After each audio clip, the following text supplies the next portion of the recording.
think this is my third time filming this video. I bought a new camera and I've been having a lot of camera trouble trying to figure out how to work it. But anyways, my name is Mandilynn. I'm the author of the young adult novel Essence and historical fantasy novel I Am Mercy. And today we're going to be talking about how to get on the New York Times bestseller list. So the first step on getting on the list is understanding how it works. So today we're going to go through how the New York Times bestseller list works.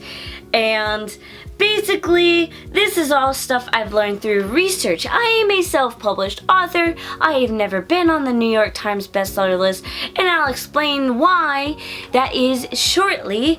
But I just wanted to jump in and say that this is just research I've done. I don't know firsthand experience, so if my facts are wrong, please don't try to mace me. I don't know. Anyways, let's jump on into it. Well, let's break down how we get on that list. So, if you're self-published, you are not going to be on the New York Times bestseller list. There are many reasons for this, but the biggest reason is that you need to sell a huge amount of books to get on the list. And that's just not possible for self-published books. You can be the Amazon bestseller, but not the New York Times bestseller. So basically the list works that the first week your book is released, you have to sell the most. And whichever books that release that week sell the most become the New York Times bestsellers. So, in order to sell a mass amount of books, you have to physically have a mass amount of books in a bookstore. Now they do still count online sales, but a big part of it is like the Barnes & Noble little midnight release parties. But a lot of people like to buy it in stores because they want it that day. They don't want to wait for it to come in the mail. With that said, in order for your publisher to determine if they want to put a lot of books in a bookstore, they look at pre-orders. So last I checked, you need to have a pre-order of about 10,000 books for your publisher to sit back and be like, ooh, this book may be a bestseller. We should put a lot of books in store. Now, if you don't hit that 10,000 threshold, then your publisher's not gonna stock bookstores with a lot of books.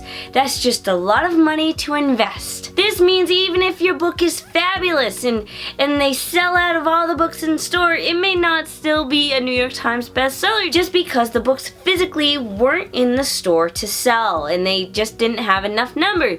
Even if people order more, it only counts if it's within the first week of release. Let me tell you right now, your publisher will not print thousands of copies. Like I said, it's a huge investment in order to print that many books to, reach the status of New York Times bestseller. You have to sell thousands upon thousands of books. Your publisher is not going to print thousands on thousands of books unless they're positive you're going to be a bestseller. Because at the end of the day, we're all here to make money.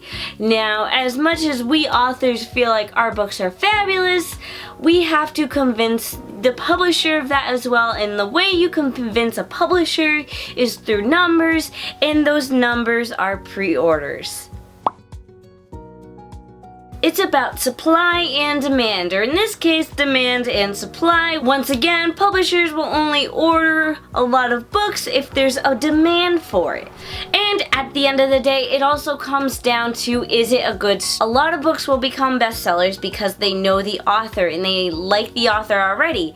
But it also just comes down to telling a good story. So if you're a debut author, you gotta tell a good story and you gotta do some of the marketing yourself. So as a self-published author, do I still crave to be a New York Times bestseller? Yeah, who wouldn't? That's once you become a New York Times bestseller, that's on your book forever.